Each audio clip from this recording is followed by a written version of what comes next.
This is episode number 9 of the Expert Table Tennis podcast, and this is also part 2 of my interview with Paul Drinkhall.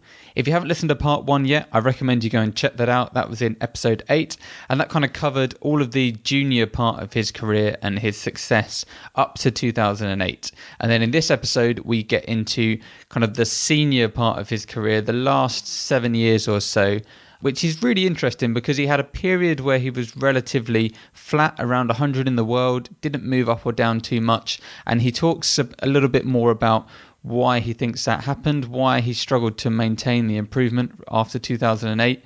And then we really get into his success kind of in the last 18 months to 2 years when he came back from his injury. And he's just had a huge string of successes. So really great interview. Paul gives us a huge amount of information about the kind of training that he's doing and kind of the mentality of being a professional sports person and what that's like.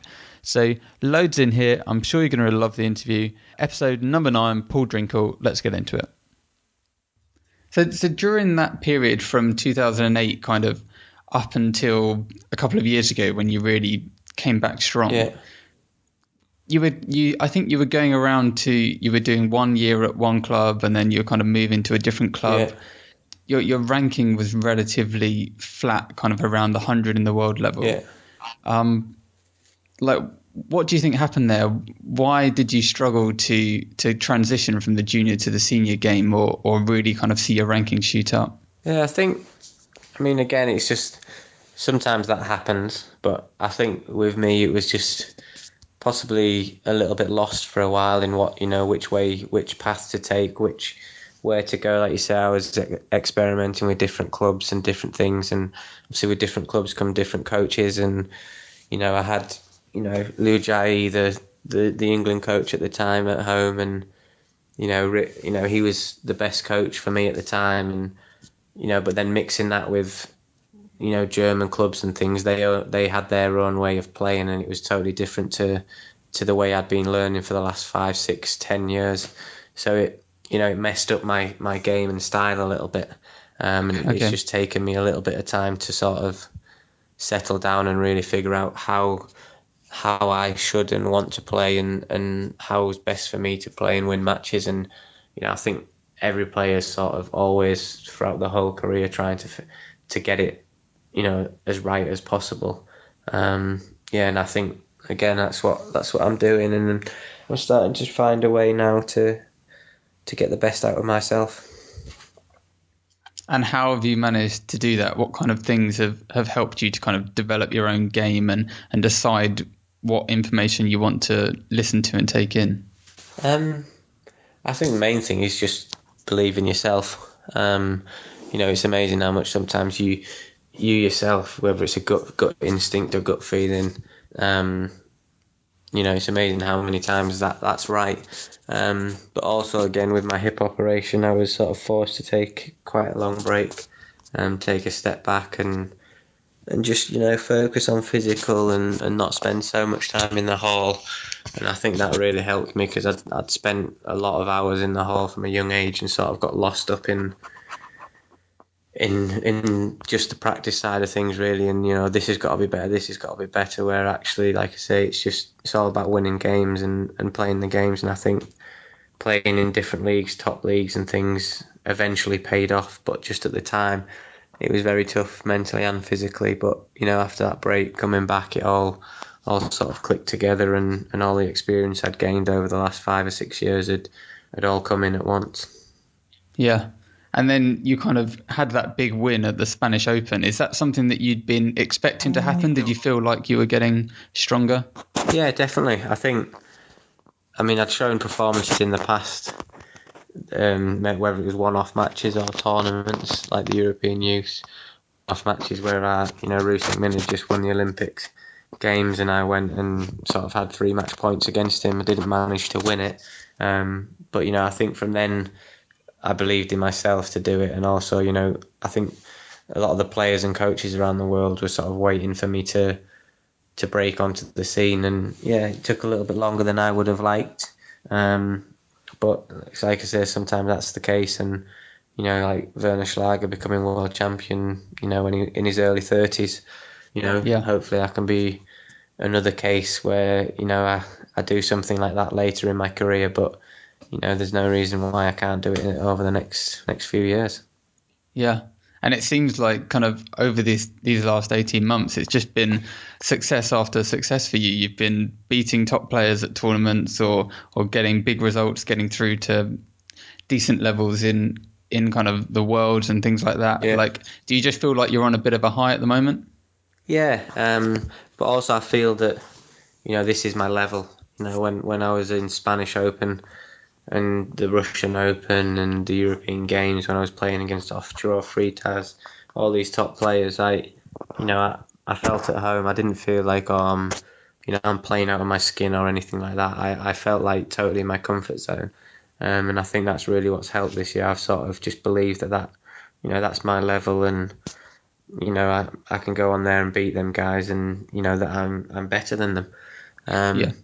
And obviously the ranking at the moment doesn't say that, but the rankings, It's going up, yeah, it's isn't it? going up, it's getting there, and there's no reason why I can't go on and beat anyone in the world, and that is the way I think. But on the other hand, there'll be players lower than me in the ranking that will be coming on against me thinking the same thing. So you just gotta keep your head switched on and go out there and try and basically kill everyone you play on the table and just try and win every match you can.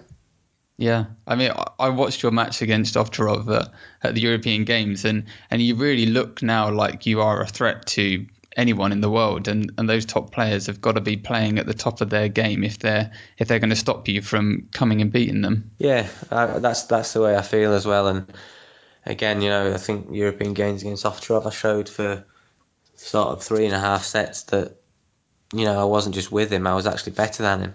And I felt better than him, and he was gonna have to really change something or mix something up to get back in the game, and he obviously managed to do that. There was a lucky point in the beginning of the fourth set for him after his timeout, and then there was a couple of easy mistakes from me, but I kind of not let him off that time because he's obviously a great player, great experience, and he's come through a lot of matches like that. But I just think with time and the more matches like that I play, that the less that I'll make them mistakes, and let people back in the match, and hopefully I'll see more matches like that going in my favour. Because you could tell that the first few games of those, like they were a bit up and down from Ovtcharov, but you could see that he was really struggling and just things weren't working for him. He was missing shots, like he looked under pressure. Yeah, I think that's how he feels as well, especially with my type of game. I do put pressure on people. They don't get the time to play how they want to play, and they don't really get into a rhythm. And that's what I did to him at the Russian Open, and he felt, I could see in his face, he sort of looked worried. He didn't really know what to do, and I felt the same. In Baku, he looked very similar for the first 3 or 4 sets. And like I said, I just made a couple of easy mistakes at the wrong time, and again, you could see it in his face that he started to believe again, and then he started getting his game playing and things. But like I say, if I can keep doing that, putting pressure on like I can do, and these players are going to be afraid, and they're not going to be able to play the game they want to. Certainly, yeah. Now, there's been a couple of changes recently that you've made and that table tennis has made. One, you've switched to the kind of T-bar equipment, and we'll talk about that in a minute. The other thing is kind of the introduction of these new plastic balls, which seems to be serving you well. Is that just a coincidence, or are you finding that you like playing with these balls? Yeah, to be honest, I really don't know with the balls. Like you said, it could be a coincidence. I did feel that I was gonna come back, and after my break, I sort of felt, and I did feel for a while that something, my game has to come together. I've been working so hard for so long, and it has to come together. I know that I'm, up there with these sort of players. So whether it was a coincidence or actually it does help my style as well, I don't really know. But all I know is that, yeah, like you say, over the last year and a half, 2 years, I've been playing well, and that's what I'm trying to focus on. Yeah. What's the general feeling among kind of the international players when it comes to the new balls? Are they just getting on with it, or are some players kind of disliking them? Or I think, yeah, I mean, the negative players are disliking them. Obviously for the older players, it's harder because it's another change to the game.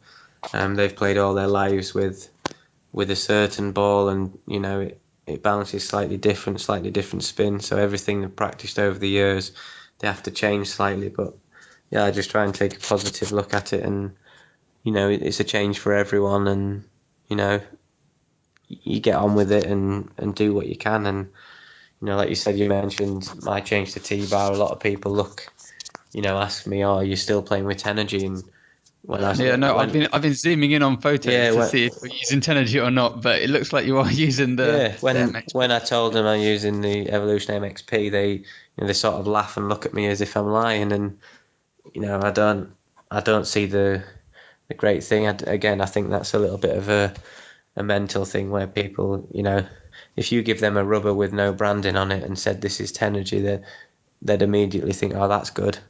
When actually it could be the MXP rubber. Okay. So I do think it's a bit of a mental block that people have got, and yeah, obviously, I've managed to compete with the best in the world. They're playing with Tenergy, I'm playing with MXP, so there's, I don't think I don't think that it's a rubber that's totally at the top with Tenergy. I think it's all very similar now, and I just hope that other people can see that as well. You must have played with Tenergy for years and years, did you? Yeah, I played as soon as the glue ban came in. I used Tenergy, so what was it? I mean, because you used to be able to boost. So I think sort of from 2007, I was playing with Tenergy on my forehand, and then I think 2008, 2009, I changed to it on my backhand as well. And yeah, so I mean, it was a long time, but like I say, as soon as I signed with T-Bar, I changed to the MXP, and it didn't really feel much difference, and actually I prefer it. Sorry, I prefer it to Tenergy. And yeah, like I say, I quite enjoy the look on people's faces when they're playing with the Tenergy, and then they see that I'm playing with MXP and I'm beating them. They look shocked, and it's yeah. Well, that'd certainly be interesting to see kind of if the popularity of that rubber goes up now that you're using it, because it is cheaper than Tenergy, and you're clearly showing that you can perform just as well with that rubber. So yeah, and both me and Samsonov play with that. He finished second in the European Games and I finished fourth. So yeah, hopefully people will open their minds a little bit and try it, because like you say, it's cheaper and it's just as good, if not better. I'll have to get a few sheets myself and give it a go. Yeah. Okay, so kind of what are you looking forward to in the future? Obviously, you've got the Rio 2016 games coming up in about a year's time. What's going to be your preparation for that, and what are your goals when it comes to that competition? Yeah, obviously, I mean, at the moment, ranking wise, I'm in the qualification bracket, if you like, but there's a tournament in April that's a qualifying tournament, continental one, so everyone from Europe's got to play it. I think it's about 10 players that qualify through the tournament, so hopefully I can try and get in a spot there, but if not, I've just got to make sure I get in through ranking. And again, I'm focusing now basically from the World Championships that have just gone, from Baku that have just gone, on the Olympics. So everything I do now is with the Olympics in mind. Okay. Yeah, obviously I'll be playing tournaments between now and then, like the Europeans and things like that, and they're important tournaments. But again, all my preparation, physically, mentally, tactically, technically, will be to make sure that I'm in the best possible shape for Rio. So, hopefully I can keep my form up throughout between now and then. But yeah, like I say, if I'm focusing on other things at certain times, it might be a case of just pulling through matches rather than playing as well as I can and possibly should do, to make sure that I'm in a better shape for Rio. Yeah. Now, you played last season for, is it a team called Nodo in the Yes. Belgium league? Now, I don't know, what's the level like in Belgium? It was. I mean, some teams are strong. Some are okay. So it's very different. In some matches I'm playing quite a bit below my level, and some matches I was the highest ranked player in the league. But So what led you to go back to, because you played for them before, what yeah, led you to go back last season? well, I mean they're a nice team, nice club. Again, my brother's played for them in the past. Craig Bryant's played for them, so I've got good connections with them. And again, with my injury, I didn't play many games in the German league. I was in Werder Bremen for 2 years, but didn't manage to get many games. And then obviously with the injury, like I say, I didn't play many games in the league or internationally for almost 12 months. So it was a case of needing match play, needing match practice, and I thought that was a great opportunity for me to get good match practice at different levels and to get my head back into matches. And it was great. I mean, we won the league, so it was great to be part of that. And I think that's the third league in Europe that I've been part of the winning team, and so hopefully I can keep building on that and getting confidence to take into big tournaments like the Olympics. Yep. And who are you playing for next season? I don't know if I'm pronouncing it right, but it's a team called Bologna in Pro A France. Okay. So yeah, it's a team in Paris, and he'll be playing in the Pro A. I've signed for them for 2 years, so yeah, again, hopefully I can really push on. And who else is in that team? There's a Chinese player, Zai Chao or something along those lines. Again, probably not pronouncing it correctly. Then there's Emmanuel Lebesson, the French national team player, Michel Martinez, who used to be French national team. He's played, I think 15 years in the Pro A, so he's an experienced player. And then me, so we've got a pretty strong team, and the team itself have come up through the divisions consecutively. So I think they started in Division 4, 3, 2, and then now they're in the first. So hopefully, it'll be a dream come true for the club to try and win it this year. But, we're hoping for that top 4 spot. Yeah. And will you be just going out there for the matches and coming back, or are you going to be training out there as well? How's your training going to work this season? Yeah, a bit of both. So, occasionally I'll be going out there for a week here and there to train with the team. Occasionally I might go and visit Liam in Oxenhausen. So I'm going to be training here, there, and everywhere really. And again, that's how I prefer it. I don't really like to be set down in one place. I like to mix things up and to also spend good time in England and with family and friends, and obviously training, but also enjoying life as well. Right. And you're living in Surrey now, is that right? Yeah, we've got a house in Addlestone. We're really close to Joe's family, which obviously helps with little Dougie, the new baby, new arrival. How are you getting on as a parent? Good, I think. He seems happy. He's smiling. He's growing up. Getting heavier, getting little chubby cheeks now. So yeah, hopefully we'll have a future star one way or another in him. And is Jo training and playing a bit, or is she still kind of having a break? Yeah, it's difficult because I'm always going out to train and practice and competitions and things. So it's difficult for Jo to get the time to as well. But yeah, I mean, we had a practice session together the other day before the K2, and she enjoyed it. It was only a short practice, but yeah, I think she'll slowly get back into it, and yeah, possibly look to play in the British League or something next season. So she's still going to continue playing for England and stuff? Yeah, again, I mean, it all depends on how the comeback happens and things, but yeah, I think it's something that we've got a Commonwealth gold medal to defend, so hopefully we can get back and try and defend that and win that again next time. Yeah, well, that'd be great. So How old are you now? You're 25 years old. 25, yeah. So potentially you've still got another, if you look at someone like Samsonov, another 10 years playing at a high level. Yeah, definitely. I mean, don't see why not. Obviously, a lot of things come into play: injuries, enjoyment, circumstances. A lot of things come on, and Samsonov's done very well to be at such a high level for such a long time, and to still be there. But yeah, hopefully I can do that, and be up there with the top boys.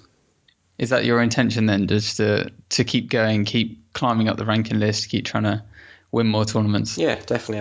I want to win a major medal. And I'm sure if I win a major medal, I want to win another one. So yeah, it's just trying to keep my head down and make sure that I get it. Cool. And then you mentioned earlier that you might want to set up a club or do something like that afterwards. What are your thoughts about that? Yeah, I mean, like I say, that's all for future, but I do know I would like to, at the moment, the name that everybody knows if you mention table tennis is Desmond Douglas. I would like that to be Paul Drinkhall in the future. Whether that's through playing or if that's playing and then, after that moving into coaching and, making opportunities for other youngsters, other players to try and get an opportunity to do the things I've done and hopefully going to keep doing. Yeah, well, that sounds great. It's been brilliant talking to you, Paul. Thank you so much for spending the time. No problem. Thanks for having me. And good luck with next season and getting ready for Rio. I'm going to try and get myself some of those Evolution MXP rubbers and give them a try. You should do. Hopefully have the Paul Drinkhall blade soon. Oh, yeah. So, because at the moment, you're still using your Team Ball Spirit. I'm using the handle to my Team Ball Spirit. It's just a lot more comfortable, but like I say, hopefully in the not so distant future I'll be using the Paul Drinkhall blade, but I'll have to wait and everybody else will have to wait till that time comes. That's the dream, isn't it? Having your name on a blade. Yeah. Right, cheers, Paul. It's been great talking to you. You too. Cheers. Thank you. Bye. Take it easy. Bye. So I'd like to say a huge thank you to Paul for spending the time to come and talk to us. I found that interview really fascinating. It's not often that we get to hear from such an elite player, kind of their mindset, the way that they view things, their struggles. So really fascinating insight into Paul's brain there. The part that really stood out for me was, I guess, when he was talking about that period where he was flat and going around to different clubs, getting all this insight and information from different people and just having to decide to filter out some of it. He spoke about potentially even over practicing, just being in the practice hall too much, constantly trying to work on different things.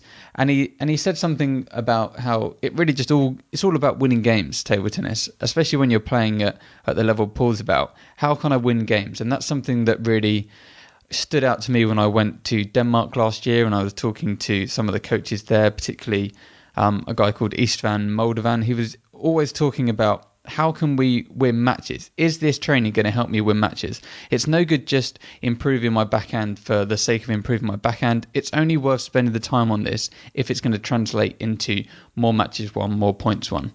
And that seems to be something that Paul's now really grasped. He's starting to think about his own game, his own style, the way he wants to play and the way he wants to win. And I've got no doubt that if Paul continues with the way he's going at the moment, he will certainly one day, hopefully in the next few years, find himself in that kind of top 20 in the world. You can see that the top players now see him as a threat and that he believes himself that he can beat anyone in the world on his day. So I think it's only inevitable that when those matches come and he gets those wins, he's going to continue to be climbing up and see himself, somewhere around 20 in the world. And hopefully Liam can do the same and they'll be pushing each other. So yeah, a huge big thanks to Paul Drinkhall. If you would like to follow him on social media, I didn't get into it in the interview, but he's on Facebook and Twitter. You can search Paul Drinkhall on Facebook. You'll find his Facebook page. He updates that quite a lot. Very interesting to follow all of his travels and training on there. He's also on Twitter. His username is P Drinkhall, so you can add him on Twitter as well. and he is currently sponsored by Brybar and T-Bar. And yeah, definitely worth going over to their websites, Brybar Table Tennis and T-Bar Table Tennis, and having a look at these MXP rubbers. I'm definitely going to be checking them out because, I mean, Tenergy is £50 a sheet and these rubbers are £35 a sheet. And if they're good enough for Paul Drinkhall, then surely they're good enough for all of us. So yep, definitely going to go check those out. Thank you for listening to the show. I'll be back in a week's time with a brand new guest. And yeah, if you like the show, please subscribe, please tell your friends, leave us a review on iTunes, and head over to experttabletennis.com to check out all my old episodes, blog posts, videos, stuff like that, to learn how to play table tennis better. Thank you for listening. I'll see you in a week's time.